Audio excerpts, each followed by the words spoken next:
Hello, कैसे हैं आप लोग? उम्मीद करता हूँ कि अच्छे होंगे। तो आज मैं आप लोगों को बेसिक नंबर सिस्टम के बेसिक टॉपिक पे बात करने वाला हूँ, ठीक है? जिसके बिना आप लोग स्पेशली क्लास 9th और क्लास 10th वाले बच्चे इस टॉपिक के बिना चैप्टर्स नहीं लगा पाएंगे, ठीक है? नंबर सिस्टम पहला ही चैप्टर है। अब मैं नंबर सिस्टम के बारे में ही बात करता हूँ।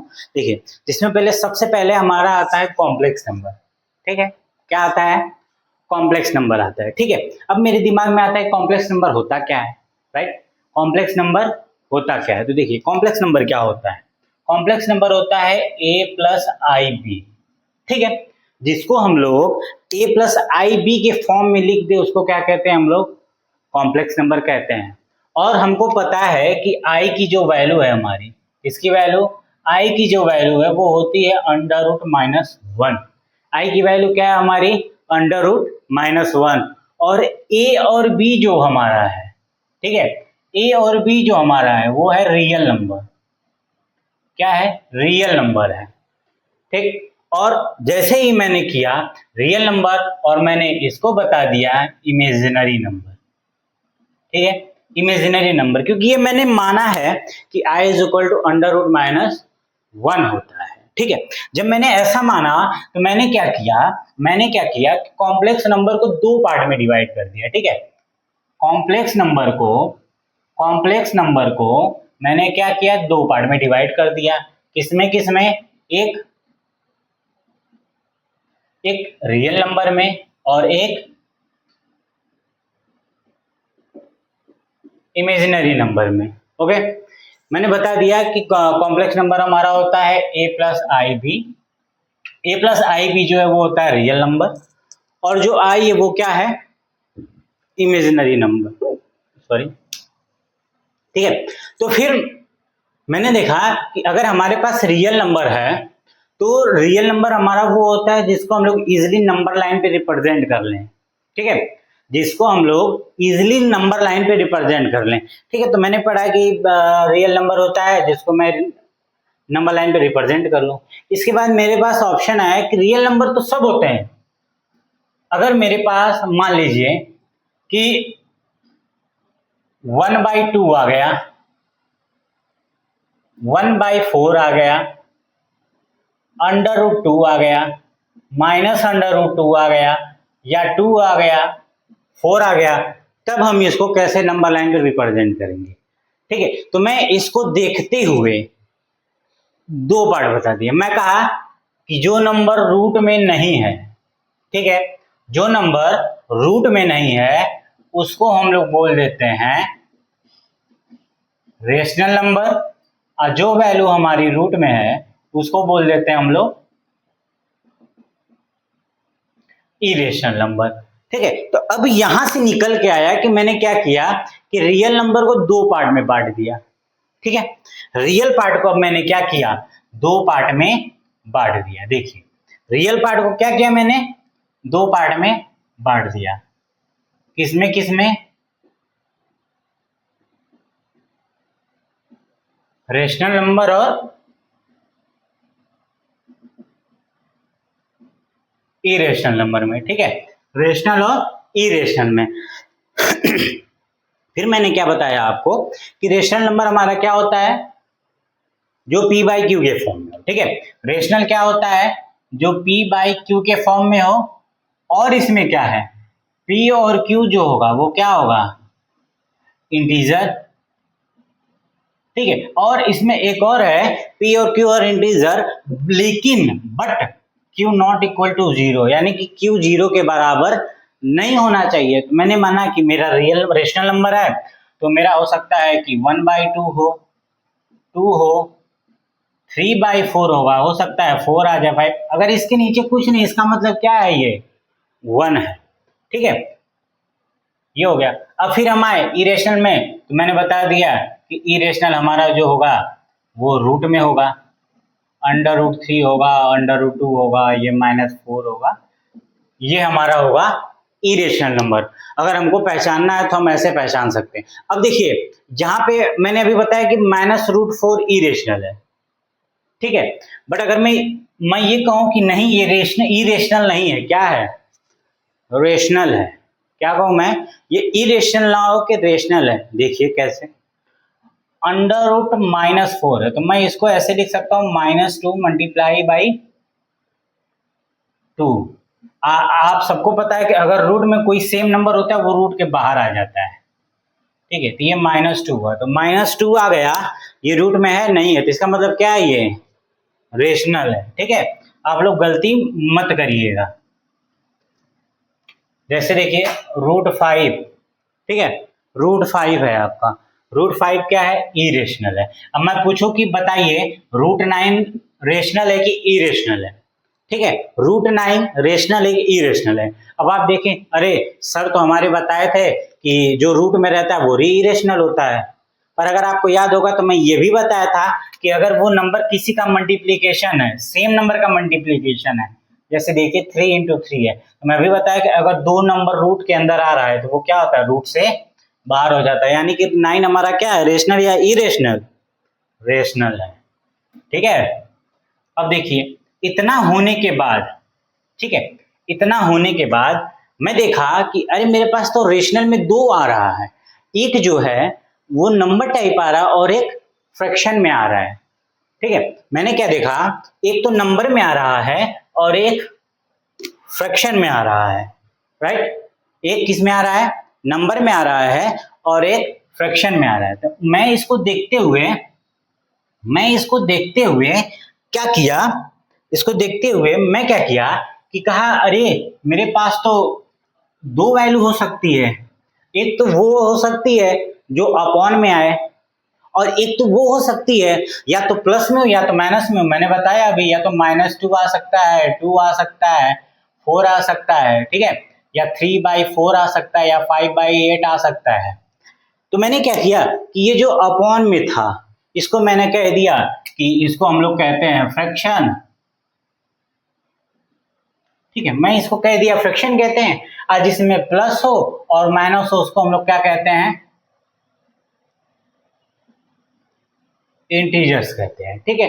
जिसमें प्लस और माइनस दोनों आते हैं उसको हम लोग क्या कहते हैं, इंटीजर कहते हैं, ठीक है। क्या कहते हैं हम लोग, हैं इंटीजर कहते हैं। अब देखिए जब हम इसको इंटीजर कहते हैं तो देखिए इंटीजर में मैंने बताया कि प्लस और माइनस होगा। इंटीजर होता क्या है, देखिए पहले ये जानिए इंटीजर होता क्या, जिसमें हमारे पास जीरो के साथ पॉजिटिव टर्म और नेगेटिव टर्म दोनों हो उसको हम लोग क्या कहते हैं, इंटीजर। देखिए कैसे, ये मानिए 0 है, ठीक है। अब हमारे पास पॉजिटिव टर्म 1 2 3 4, नेगेटिव टर्म -1 -2 और -3 हो, ये हमारा होता है नेगेटिव टर्म और ये पॉजिटिव टर्म, ठीक है। जब मैंने इतना देखा कि इंटीजर को मैंने बांट दिया जिसमें प्लस और माइनस 0 के साथ हो उसको हम लोग कहते हैं इंटीजर। तभी हमें याद आया, अरे मैंने तो अपनी बुक में एक चीज और पढ़ा था, होल नंबर कुछ होता है, ठीक है। हमें याद आया कि अरे मैंने अपने बुक में कुछ पढ़ा था या मेरे सर ने पढ़ाया था कि होल नंबर कुछ होता है। तो मैं इस नंबर को देखा तो जब मुझे याद आया कि अगर मैं इसमें से नेगेटिव टर्म बाहर निकाल दूं, कौन सा टर्म बाहर निकाल दो, नेगेटिव टर्म। और जैसे मैं नेगेटिव टर्म निकाल दिया ना, ये कुछ होल नंबर की तरह दिख रहा है। किसकी तरह दिख रहा है, होल नंबर की तरह दिख रहा है। तो मैंने क्या किया कि इंटीजर को भी 2 पार्ट में बांट दिया। मैंने कहा कि आप इंटीजर में से क्या करिए, आप इंटीजर में से नेगेटिव पार्ट बाहर निकाल लीजिए, ठीक है। मैंने कहा कि आप इंटीजर में से नेगेटिव पार्ट बाहर निकाल दीजिए। जैसे ही आप नेगेटिव पार्ट बाहर निकाल देंगे तो आपको क्या मिल जाएगा, होल नंबर, ठीक है। क्या मिल जाएगा, होल नंबर मिल जाएगा, ठीक है। अब जब मैंने होल नंबर देखा कि 0 1 2 3 4 है, ये आगे भी है, तो मैं कहा कि अरे मेरे सर बताए थे एक नंबर और होता है जो 1 से स्टार्ट होता है ना, 1 से स्टार्ट होता है। तो अगर मैं इसमें से 0 को बाहर कर दूं, ठीक है, अगर मैं इसमें से 0 बाहर कर दूं तो क्या ये हमें कुछ नेचुरल नंबर की तरह नहीं दिख रहा है, ये कुछ हमको नेचुरल नंबर की तरह नहीं दिख रहा है। तो मैंने कहा कि हाँ बिल्कुल, आप क्या करिए, होल नंबर में से 0 को बाहर कर लीजिए, ठीक है। क्या करिए, होल नंबर में से 0 को बाहर कर लीजिए। 0 को बाहर किए, जैसे ही 0 को बाहर किए आपको क्या मिला, नेचुरल नंबर मिला। ठीक है, नेचुरल नंबर मिला, इतना मिल गया, नेचुरल नंबर मिल गया। फिर मैंने आपसे कहा कि अरे आपके पास तो इतने सारे नंबर हैं। फिर मैंने क्या कहा कि अरे आपके पास तो नेचुरल नंबर है। और नेचुरल नंबर क्या होता है? All counting number are known as natural number, यानी कि जितने नंबर आप काउंट करते हैं वो क्या होता है? नेचुरल नंबर होता है। मैं उसको देखते हुए जैसे मेरे पास कोई नंबर होगा 1 2 3 4 5 6 7 8 मान लीजिए 9 10, ठीक है, आगे भी है। मैं कहा कि इस नंबर में ऐसे 4 नंबर होंगे, कोई नंबर ऐसा होगा जो 2 का डिविजिबल होगा, कुछ नंबर ऐसे होंगे जो 2 के नॉट डिविजिबल होंगे, ठीक है, कुछ नंबर ऐसा होगा जिसके 2 फैक्टर होंगे। फिर मैंने कहा चौथा कि ऐसे और भी नंबर हो सकते हैं जिसके 3 या मोर फैक्टर हो, ठीक है। तो मैं क्या किया, नेचुरल नंबर को 4 पार्ट में बांट दिया। क्या किया मैंने? नेचुरल नंबर को 4 पार्ट में बांट दिया, ठीक है। मैंने क्या किया, नेचुरल नंबर को 4 पार्ट में बांट दिया। और देखो मैंने क्या कहा कि जो नंबर 2 से डिविजिबल होगा, ठीक है, जो नंबर 2 से डिविजिबल होगा, यानी कि जो नंबर 2 जिस नंबर को काट देगा उसको हम लोग क्या कहेंगे? मैंने कहा कि जो नंबर 2 को काट देगा उस नंबर को हम लोग कहेंगे इवन। क्या कहेंगे? इवन। फिर मैंने कहा कि अच्छा, अगर जो नंबर 2 को काट रहा है तो जो नंबर 2 को काटेगा, हो सकता है कि अगर ये देखिए 2 2 को काट देगा, 4 को काट देगा, 6 को काट देगा, 8 को काट देगा और 10 को काट देगा, पर 2 3 को डिवाइड नहीं करेगा। तो मैंने कहा कि अरे हाँ, वो तो वही नंबर है जो सर दूसरे लाइन में लिखे हैं, 2 नॉट डिविजिबल, जिसमें 2 से न कटे, ठीक है। तो जो 2 से न कटे मैंने बताया उसको हम लोग कहते हैं क्या? ऑड। और ऑड आपका क्या है? 3 है, 5 है, 7 है और 9, ये 2 से नहीं कटेगा, ठीक है। फिर आपके दिमाग में आया, अरे सर एक और चीज बताए थे, हो सकता है कोई जो हो वो 2 का फैक्टर हो। अब 2 का फैक्टर कहने का मतलब मेरा ये है कि मान लीजिए कोई एक ऐसा नंबर है जो खुद से कटता हो और किसी एक और से कटता हो, ठीक, किससे कटता हो, या तो खुद से कटे या किसी और से कटे, राइट। मान लीजिए कि आपको कोई ऑब्जेक्ट दे दूं मैं और कहूं इसको सिर्फ 2 ऑब्जेक्ट से काटना है, और वही ऑब्जेक्ट खोजो, केवल 2 ऑब्जेक्ट जो इसको काट सकता है और किसी और को नहीं। तो देखिए, जैसे मैंने आपको बताया कि 2 फैक्टर चाहिए, मेरे पास देखिए 2 है, 2 का 2 फैक्टर हो सकता है, एक तो 1 काट सकता है और एक 2 खुद काट सकता है। 3 हमारा हो सकता है, देखिए एक तो 1 काट सकता है और 3 काट सकता है। क्या कोई और ऐसा नंबर है जो 3 को या 2 को काट दे? या फिर 3 नहीं ले सकते हैं तो अब आप कहेंगे 4 सर ले लीजिए। 4 हम नहीं ले सकते क्योंकि देखिए 4 के मेरे पास 3 फैक्टर हैं। कौन से? एक तो 1 से कट सकता है, 2 से कट सकता है और 4 से कट सकता है, यानी कि ये हमारा 2 फैक्टर नहीं है। अब 5 पे आते हैं। अब देखिए हमारे पास 5 का भी 2 फैक्टर है, एक तो 1 काट सकता है और एक 5 काट सकता है। क्या कोई और टेबल है जो काट दे? नहीं। इससे हमको क्या पता चला कि हमारा 2 फैक्टर का मतलब वो होता है जिसका कोई नंबर 2 बार कटे, यानी कि खुद से कटे और एक कोई और काटे, उसको हम लोग क्या कहते हैं? क्या कहते हैं? प्राइम नंबर कहते हैं। क्या कहते हैं हम लोग? हैं प्राइम नंबर कहते हैं, ठीक है। अब लास्ट आ गया। अरे सर तो हमको एक और चीज बताए थे। क्या बताए थे? 3 और मोर फैक्टर। मैंने बताया था कि कोई एक ऐसा नंबर होगा जिसका सॉरी, वो एक ऐसा नंबर होगा जिसका 3 या 3 से ज्यादा फैक्टर होगा, ठीक है। 3 या 3 से ज्यादा फैक्टर होगा। जैसे मान लीजिए कि मैं आपको डायरेक्ट नंबर से ही बताता हूं। जैसे मान लीजिए कि मैं बताया अभी आपको 4 है हमारा, ठीक है। क्या है? अभी मैंने बताया कि जैसे हमारा है 4। अब देखिए 4 है तो 4 का देखिए फैक्टर कितना अभी मैंने बताया था, एक 1 से कटेगा, एक 2 से कटेगा और एक 4 से कटेगा। 6 ले लेते हैं हम लोग हैं। अब देखिए 6 है, 1 से कटेगा, 2 से कटेगा, 3 से कटेगा और 6 से कटेगा। मान लीजिए आप कहें कि सर 7 उठा लीजिए, तो मैंने अभी बताया था कि 7 हमारा क्या है, प्राइम नंबर है, 2 फैक्टर है। चलिए 8 पे आते हैं, तो अब 8 का भी देखते हैं हम लोग हैं, 8 के कितने फैक्टर मिलते हैं। 8 किससे कटेगा, 1 से भी कटेगा, 2 से भी कटेगा, 4 से भी कटेगा और 8 से भी कटेगा। अब मैंने बताया कि 3 और मोर फैक्टर, देखिए 3 फैक्टर मिल गया और 3 से ज्यादा फैक्टर मिल गया।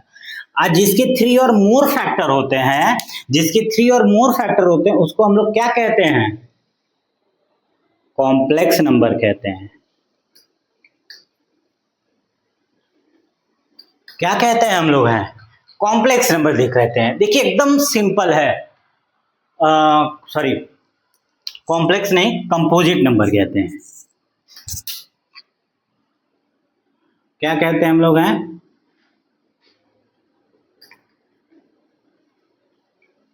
कंपोजिट नंबर कहते हैं। देखिए एकदम सिंपल है, कुछ नहीं था। ऐसा समझिए कि आपके पास कोई एक नंबर था, आपने उस नंबर को देखा जिसमें प्लस माइनस और अपॉन में भी था। उसको देखते ही हमारे दिमाग में आया कि मैं क्या करता हूँ, अपॉन को एक तरफ कर देता हूँ और प्लस और माइनस को एक तरफ कर देता हूँ।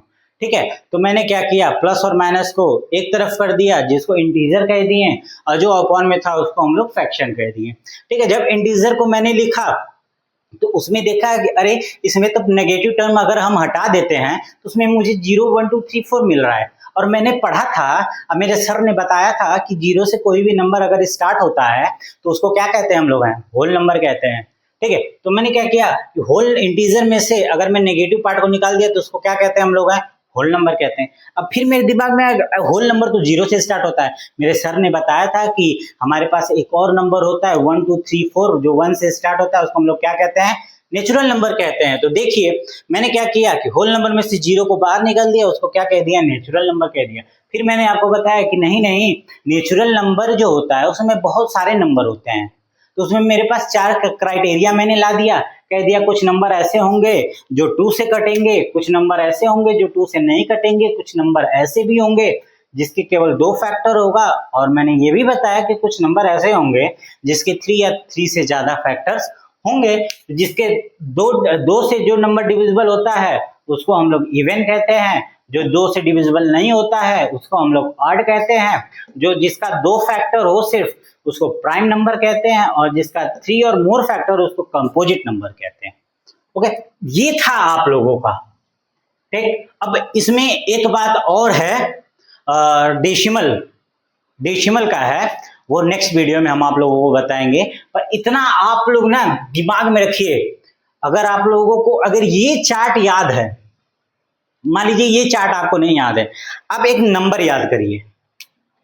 नंबर क्या था, 0 1 2 3 -1 -2 और -3। ठीक, ये याद रखिए, इसको हम लोग कहते हैं इंटीजर, और नेगेटिव हटा दिए तो ये हो गया होल नंबर, और इसमें से 0 हटा दिए तो ये हो गया हमारा नेचुरल नंबर। ठीक है, ये देखिए एकदम सिंपल, सिर्फ आप इस नंबर से 3 टॉपिक याद कर सकते हैं, integer, whole number, natural number. ठीक है, जब नेचुरल नंबर आप पढ़ें तो आपको याद आया कि अरे नेचुरल नंबर तो बहुत बड़ा है, मेरे सर ने तो बताया था इसमें 4 क्राइटेरिया हो सकता है, एक जो 2 से डिविजिबल हो जाए, एक जो 2 से डिविजिबल ना हो, या एक बताए थे 2 का फैक्टर होगा, और एक बताए थे 3 या 3 से ज्यादा फैक्टर होगा। बस यही तो आपको पढ़ना है। ठीक है, ये आपका सिर्फ था नंबर सिस्टम। अब इसके बाद नेक्स्ट वीडियो में मैं आप लोगों को डेसिमल फॉर्म बताऊंगा। धन्यवाद।